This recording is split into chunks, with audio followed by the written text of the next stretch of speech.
Praise lord. దేవాతి దేవునికి వందనాలు. ప్రభు నామమున మీ అందరికీ నా ప్రత్యేకమైన వందనాలు, శుభాలు తెలియజేస్తున్నాను. ఈ దినము కొరకు ఏర్పాటు చేయబడిన దేవుని వాగ్దానము 2వ దినవృత్తాంతములు 20వ అధ్యాయము 15వ వచనము. ఈ గొప్ప సైన్యమునకు మీరు భయపడకుడి, జడియకుడి.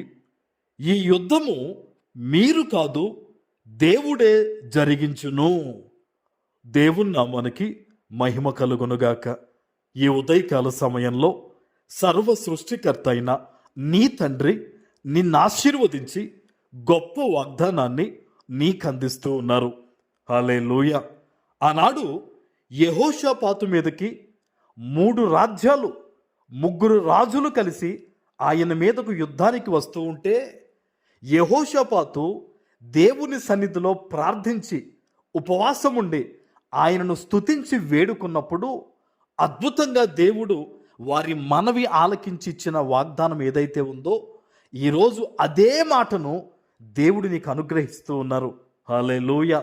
ఈరోజు నిన్ను శ్రమలు తరుముతూ ఉన్నాయా?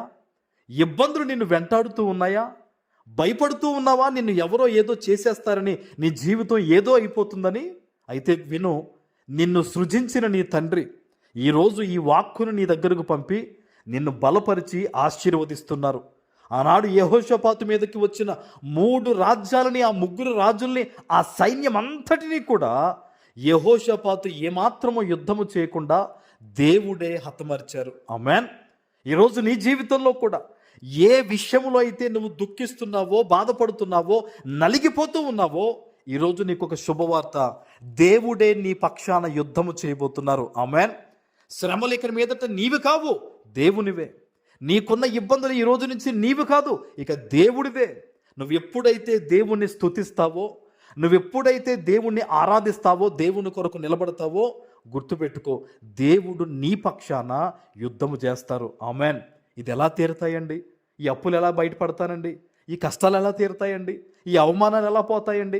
వారికి సమాధానం ఎలా చెప్తానండి అని చెప్పి నువ్వు అనుమానాలు వద్దు. ఇంకా దేవుని నామం మీద, ఆయన మహిమ మీద నమ్మకాన్ని ఉంచు, విశ్వాసంతో ప్రార్థించు. కుటుంబము కలిసి దేవుణ్ణి స్తుతించండి, ఉపవాసం ఉండి ప్రార్థించండి. దేవుని కొరకు ప్రత్యేకించబడు. నీవు దేవుని కొరకు చేయగలిగింది నువ్వు చెయ్యి. నువ్వు ఎప్పుడైతే దేవుణ్ణి ఈ రకంగా మహిమపరుస్తావో అద్భుతమైన రీతిలో దేవుడు నీ జీవితంలో ఘనమైన కార్యాలు చేస్తారు. ఆనాడు యెహోషాపాతు మీదకి వస్తున్న ఆ 3 రాజుల్ని, ఆ సైన్యాన్ని దేవుడు హతమార్చడమే కాదు, అద్భుతం ఏంటో తెలుసా? వారి ఒంటి మీద ఉన్న బంగారం తీసుకోవడానికి యెహోషాపాతుకి, వారితో ఉన్న జనానికి 3 దినాలు పట్టిందంట. హల్లెలూయా. వారు మా మీదకి శత్రువులు వస్తున్నారు ప్రభువా అని వారు భయపడితే ఆ భయాన్ని తొలగించి, ఆ దుఃఖాన్ని తీసివేసి తిరిగి సమృద్ధి ఇచ్చిన వాడు సజీవుడైన మన దేవుడు. హల్లెలూయా. ఈరోజు నీ జీవితంలో దుఃఖాన్ని తొలగించి దేవుడు సమృద్ధి ఇవ్వబోతున్నాడు. ఇబ్బందులు తొలగించి దేవుడు నెమ్మది ఇవ్వబోతున్నాడు. నీ జీవితంలో ఉన్న ప్రతి కన్నీటి బొట్టిని దేవుడు తొలగించి నీ హృదయాన్ని దేవుడు సంతోషపరచబోతున్నాడు. ఆమేన్. దేవుని స్తుతించి, ఈరోజు ఈ వాగ్దానాన్ని బట్టి దేవుణ్ణి స్తుతించి, ఈ వాగ్దానం ఎత్తిపెట్టి దేవుని సన్నిధిలో మోకరించి నువ్వు ప్రార్థన చేయగలిగితే, దైవ సేవకునిగా చెప్తున్నాను, ఈరోజే దేవుడు నీ పట్ల గొప్ప కార్యాలు చేయబోతున్నారు. ఆమేన్. ప్రార్థన చేసుకుందాం. పరిశుద్ధుడా, ప్రేమ కలిగిన తండ్రి, మీకు వందనాలు. ఈ ఉదయకాల సమయంలో మీరిచ్చిన ఈ గొప్ప వాగ్దానము ప్రతి బిడ్డ జీవితంలో నెరవేర్చి స్థిరపరచమని యేసు నామమున ప్రార్థిస్తున్నాను తండ్రి. ఆమేన్.